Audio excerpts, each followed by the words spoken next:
Beating the ODDS, amidst the snow-capped Himalayas is unveiled a place of pristine heavenly beauty that is none other than Kashmir.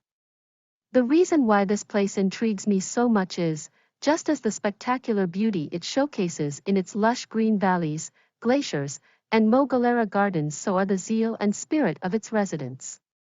They have a burning desire to achieve the unfathomable. One such girl was Tara, who hailed from Srinagar, the capital of Kashmir. A 23-year-old, smart and sensible with a good sense of humor, was the darling of her parents. As she was born to them at a relatively older age, they pampered her and made sure she never had complaints. So, she was homeschooled and then went on to complete her bachelor's and master's from a prestigious university in Kashmir. So in a literal sense, life in a nutshell, to Tara just meant home and university. All through her teenage years, Tara watched the neighborhood kids and university classmates indulge in fun and frolic. She had all the luxuries that she dreamt of.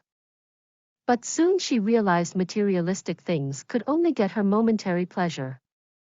Since then, every dusk and dawn, her parents would find her sitting quietly by the window, deeply lost in thoughts. Day by day, her parents grew more concerned about her this behavior. Nobody knew how much Tara longed for a chance to go out and explore the world on her own. That's when she received an offer letter to work for a world-famous software company in Mumbai. She was thrilled on seeing this. Her parents were both happy and distressed at the same time. Happy because they hadn't seen their daughter so cheerful in a long while, and sad as they knew she would be going miles away from them. And so the day had come when she was leaving her house for the first time with lots of goals to accomplish. She took her parents' blessings and bid them farewell before boarding the flight. Her next destination was the city of dreams, Mumbai. Tara still couldn't believe that she had started a new chapter of her life as she gazed at those tall skyscrapers. The Queen's Necklace, the Marine Drive, fascinated her the most while viewing from the plane. She didn't want to miss out on anything this time. Although the next few months were hectic for her as she hustled between home and office, she did make sure to take out some time on weekends to hang out with colleagues or do solo travel. She was enjoying life to the fullest and her parents were contented. Time flew and Tara was transforming into a true Mumbaiker. Everything was going smoothly except for one night. At around 9 p.m., just when Tara got back from the office all exhausted, she suddenly felt a sharp, cramping pain in her lower back and left side. She had never experienced such sort of terrible pain before. She used to stay all by herself in a 1 BHK apartment. Hence there was nobody to help her. Neither did she have any emergency medicines in hand. She suddenly collapsed onto the floor but was still conscious. She felt suffocated and started gasping. It was that time of the year when the bitter cold would force you to stay indoors, and that's when Tara had to go through all this. She suddenly remembered her parents and started weeping. The clock struck 10 and there were still no signs of the pain reducing.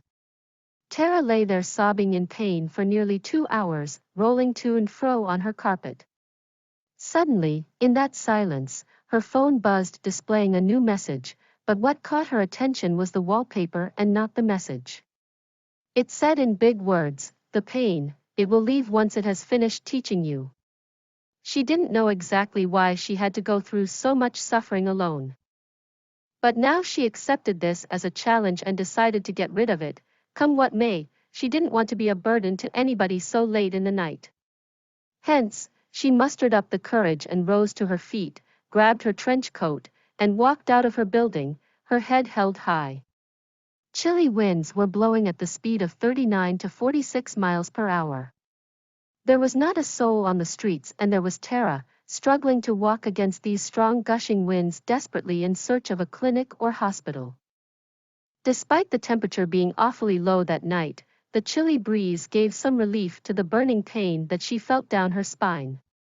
A few cars passed, but sadly none stopped by to offer help. This gave her all the more willpower to fight this alone. Soon after she had crossed 2 lanes and headed for the third, she spotted a gentleman stepping out of his clinic and locking the front door. Her heart knew no bounds. Suddenly, all her grief just seemed to disappear. She somehow managed to reach that spot, and the doctor at once knew what she was suffering from. So he took her inside, gave her a shot of Dexona to relieve the spasms, and advised her to get an ultrasound done the very next morning. He was all praises for her as he couldn't believe she made. Đang xử lý ODDS, giữa dãy Himalaya phủ đầy tuyết trắng được hé lộ một nơi có vẻ đẹp như thiên đường hoang sơ không đâu khác chính là Kashmir. Lý do tại sao nơi này hấp dẫn tôi đến vậy là, cũng như vẻ đẹp ngoạn mục mà nó thể hiện trong những thung lũng xanh tươi, sông băng và những khu vườn thời Mughal cũng như lòng nhiệt thành và tinh thần của cư dân nơi đây. Họ có một mong muốn cháy bỏng để đạt được những điều không thể tìm hiểu được. Một trong những cô gái như vậy là Tara, người đến từ Srinagar, thủ phủ của Kashmir. Một cô gái 23 tuổi, thông minh, lanh lợi và có khiếu hài hước, là con cưng của bố mẹ cô. Vì cô ấy sinh ra với họ ở độ tuổi tương đối lớn hơn, họ đã nuông chiều cô ấy và đảm bảo rằng cô ấy không bao giờ phàn nàn. Vì vậy, cô được học tại nhà và sau đó tiếp tục hoàn thành bằng cử nhân và thạc sĩ của một trường đại học danh tiếng ở Kashmir. Vì vậy, theo nghĩa đen, Life in a nutshell, đối với Tara chỉ có nghĩa là nhà và trường đại học. Trong suốt những năm tháng tuổi teen, Tara đã chứng kiến những đứa trẻ hàng xóm và những người bạn cùng lớp đại học tận hưởng niềm vui và nô đùa. Cô có tất cả những thứ xa hoa mà cô mơ ước, nhưng cô sớm nhận ra những thứ vật chất chỉ có thể mang lại niềm vui nhất thời cho cô. Kể từ đó, cứ chạng vạng, bình minh, bố mẹ cô lại thấy cô ngồi thẫn thờ bên cửa sổ, chìm đắm trong dòng suy nghĩ miên man. Ngày qua ngày, bố mẹ cô càng lo lắng hơn về hành vi này của cô. Không ai biết Tara đã khao khát có cơ hội ra ngoài và khám phá thế giới đến nhường nào. Đó là khi cô ấy nhận được thư mời làm việc cho một công ty phần mềm nổi tiếng thế giới ở Mumbai. Cô ấy đã rất vui khi nhìn thấy điều này. Cha mẹ cô vừa vui mừng vừa đau khổ, hạnh phúc vì đã lâu họ không thấy con gái vui vẻ như vậy và buồn vì họ biết rằng cô ấy sẽ phải rời xa họ hàng dặm. Và thế là ngày cô ấy ra khỏi nhà lần đầu tiên với rất nhiều mục tiêu phải hoàn thành. Cô gửi lời chúc phúc của cha mẹ và tạm biệt họ trước khi lên máy bay. Điểm đến tiếp theo của cô là thành phố của những giấc mơ, Mumbai. Tara vẫn không thể tin rằng cô đã bắt đầu một chương mới của cuộc đời mình khi nhìn chằm chằm vào những tòa nhà chọc trời cao đó. Chiếc vòng cổ của nữ hoàng, Marine Drive, khiến cô thích thú nhất khi xem từ trên máy bay. Cô ấy không muốn bỏ lỡ bất cứ điều gì lần này. Mặc dù vài tháng tiếp theo đối với cô ấy là bận rộn khi cô ấy hối hả giữa nhà và văn phòng. Cô ấy đảm bảo dành ra một chút thời gian vào cuối tuần để đi chơi với đồng nghiệp hoặc đi du lịch một mình. Cô ấy đang tận hưởng cuộc sống một cách trọn vẹn nhất và bố mẹ cô ấy hài lòng. Thời gian trôi nhanh và Tara đã biến thành một Mumbaika thực thụ. Mọi việc diễn ra suôn sẻ ngoại trừ một đêm, vào khoảng 9 giờ tối, khi Tara trở về văn phòng trong tình trạng kiệt sức. Cô đột nhiên cảm thấy đau nhói, chuột rút ở lưng dưới và bên trái.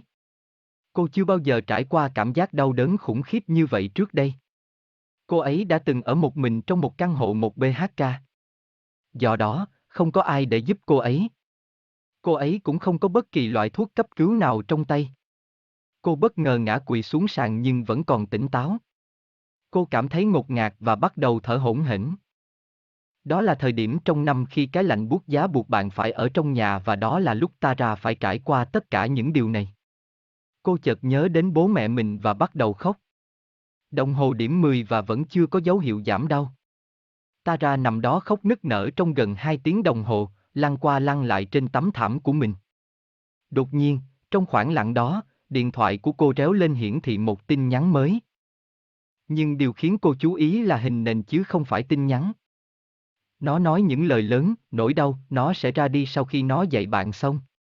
Cô không biết chính xác tại sao mình lại phải trải qua quá nhiều đau khổ một mình. Nhưng bây giờ cô chấp nhận đây là một thử thách và quyết định thoát khỏi nó, điều gì đến sẽ xảy ra, cô ấy không muốn trở thành gánh nặng cho bất kỳ ai vào đêm khuya như vậy. Do đó, cô thu hết can đảm và đứng dậy, nắm lấy áo khoác ngoài, và bước ra khỏi tòa nhà của mình, ngẩng cao đầu. Gió lạnh đang thổi với tốc độ 39-46 dặm/giờ. Không có một linh hồn nào trên đường phố và có Tara, đang vật lộn để chống lại những cơn gió thổi mạnh này một cách tuyệt vọng để tìm kiếm một phòng khám hoặc bệnh viện. Mặc dù nhiệt độ đêm đó xuống thấp khủng khiếp, nhưng làn gió se lạnh đã xoa dịu cơn đau rát mà cô cảm thấy dọc sống lưng. Một vài chiếc xe chạy qua, nhưng đáng buồn là không có ai dừng lại để đề nghị giúp đỡ. Điều này đã cho cô ấy thêm ý chí để chiến đấu một mình. Ngay sau khi cô băng qua 2 làn đường và đi đến đoạn đường thứ 3, cô phát hiện một người đàn ông bước ra khỏi phòng khám của mình và khóa cửa trước. Trái tim cô không có giới hạn. Đột nhiên, mọi đau buồn của cô dường như biến mất. Cô ấy bằng cách nào đó đã đến được chỗ đó và bác sĩ, ngay lập tức biết cô ấy đang bị gì. Vì vậy, anh đưa cô vào trong nhà, tiêm cho cô một mũi Desona để giảm co thắt, và khuyên cô nên đi siêu âm ngay vào sáng hôm sau. Anh ấy dành tất cả những lời khen ngợi cho cô ấy vì anh ấy không thể tin rằng cô ấy đã làm.